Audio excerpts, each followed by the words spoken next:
सबसे बड़ा सवाल, अल्लाह को हमारी नमाज की क्या जरूरत। देखो ये सवाल मैंने खुद अपने आप से पूछा था। अल्लाह तो सब कुछ जानता है, तो फिर नमाज को फर्ज क्यों बनाया गया। यहाँ पे एक चीज समझने की जरूरत है, अल्लाह को हमारी नमाज की जरूरत नहीं, नमाज हम इंसानों की जरूरत है। चलो एक सवाल से समझते हैं, नमाज फर्ज क्यों है। क्या अल्लाह ने सिर्फ इसलिए फर्ज नमाज किया क्योंकि उन्हें हमारी इबादत चाहिए थी? बिल्कुल नहीं। नमाज फर्ज इसलिए है क्योंकि अल्लाह जानता था इंसानों का नेचर। इंसान एक कंफर्ट जोन लविंग क्रिएचर है। हम इंसान रास्ते पकड़ लेते हैं इजी वाले और वहीं भाई टिक जाते हैं, लेकिन कंफर्ट जोन एक स्लो पॉइजन है, क्योंकि इंसान जहाँ रुकता है वहीं उसकी ग्रोथ रुक जाती है। और इसीलिए नमाज एक सिस्टम है जो इंसान को कंफर्ट तोड़ना सिखाता है। सुबह उठना टफ लगता है, नमाज तुम्हें उठाती है। दिन के बीच रुकना टफ लगता है, लेकिन नमाज तुम्हें रुकना सिखाती है। ईगो तोड़ना टफ लगता है, सजदा तुम्हें हम्बल बनाता है। नमाज फर्ज है क्योंकि बिना डिसिप्लिन के इंसान अपनी जिंदगी बर्बाद कर लेता है। जैसे कि क्या सिर्फ नमाज ना पढ़ने से इंसान जहन्नुम में जाएगा?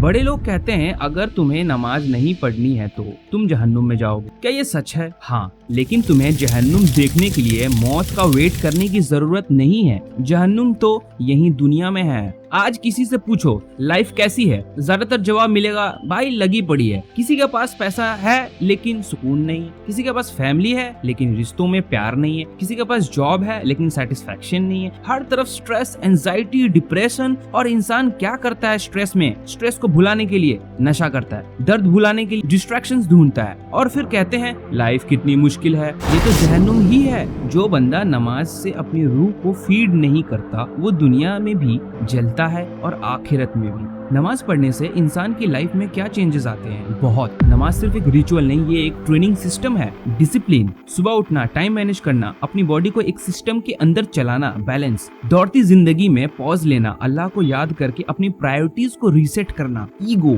सजदे करना मतलब एक्सेप्ट करना कि भाई तुम सबसे बड़े नहीं हो, अल्लाह सबसे बड़ा है। पॉजिटिविटी, जब तुम पाक साफ रहते हो तुम्हारे अंदर एक शील्ड बन जाती है, नेगेटिव एनर्जी को दूर रखती है वो। पीस, तुम्हारे रूह को एक सुकून मिलता है जो दुनिया का कोई भी पैसा या लग्जरी नहीं दे सकता। सवाल नंबर 4, नमाज और पाक साफ रहना। क्या पाक साफ रहना इतना जरूरी है? हाँ, नमाज का एक बड़ा फंक्शन यही है कि तुम पाक साफ रहो। वजू करते ही तुम अपने बॉडी को रिफ्रेश कर लेते हो, और जब तुम पाक रहते हो एक अजीब सी रोशनी तुम्हारे चेहरे पर आ जाती है। सबसे बड़ी बात, नेगेटिव एनर्जी तुम्हारे आसपास नहीं आती। सोचो तुम्हारे दिमाग में जितनी भी प्रॉब्लम्स है, स्ट्रेस, फियर, एंजाइटी, वो सब सिर्फ तुम्हारे ब्रेन में सीमित है। पर जब तुम नमाज पढ़ते हो और अपने दिल की बात सजदे में रखते हो तो तुम्हारी एनर्जी यूनिवर्स में रिलीज हो जाती है और अल्लाह उसका सॉल्यूशन तुम्हारे पास भेज देता है। अब और एक सवाल आता है कि नमाज और पॉजिटिव एनर्जी का क्या कनेक्शन है? नमाज से पॉजिटिव एनर्जी कैसे अट्रैक्ट होती है? सिंपल, जब तुम अल्लाह के साथ कनेक्ट होते हो तो तुम एक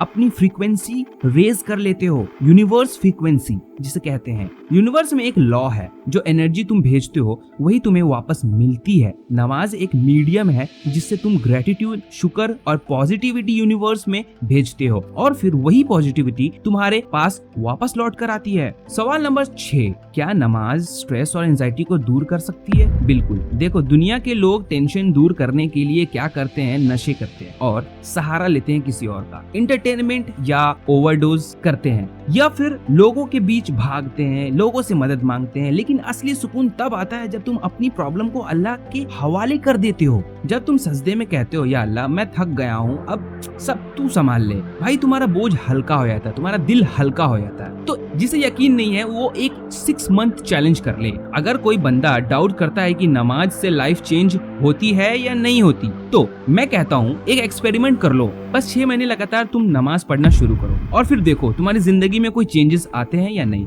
अगर 6 महीना बड़ा है तो 1 महीना का ही कर सकते हो, कोई दिक्कत नहीं है। कोई अगर डिफरेंस ना दिखे, ना पीस दिखे, ना फोकस दिखे, ना ग्रोथ दिखे, तो छोड़ दो नमाज। अपनी लाइफ वैसे ही चलने दो जैसे अब तक चल रही थी। लेकिन अगर तुम्हें फायदा ही फायदा दिखने लगे और होने लगे अपने कारोबार में भी, तो एक वादा करो, इस मैसेज को शेयर करना और औरों को भी बताना। एक और सवाल है, क्या अल्लाह को हमारी दुआ सुनने की जरूरत है? आखिर क्यों अल्लाह चाहता है कि हम उनसे बात करें? क्योंकि इंसान की सबसे बड़ी गलती यही है कि वो अपने प्रॉब्लम्स को सिर्फ दिमाग में सीमित कर लेता है। और जब तुम अपनी प्रॉब्लम्स को जुबान से निकाल कर अल्लाह के हवाले करते हो तो सॉल्यूशन शुरू हो जाता है। नमाज सिर्फ रुकने का वक्त नहीं है, ये एक एक्चुअली 1-to-1 कॉन्वर्सेशन है और ये हर धर्म के लोग कहते हैं दुआ करो, प्रार्थना करो, प्रेयर करो। One of the most important सवाल ये भी है कि नमाज और आखिरत का क्या कनेक्शन है? क्या नमाज छोड़ देना आखिरत में भी पनिशमेंट बन सकता है? हाँ, कुरान और हदीस दोनों इस बात पर क्लियर है कि नमाज छोड़ना एक बड़ा गुनाह है,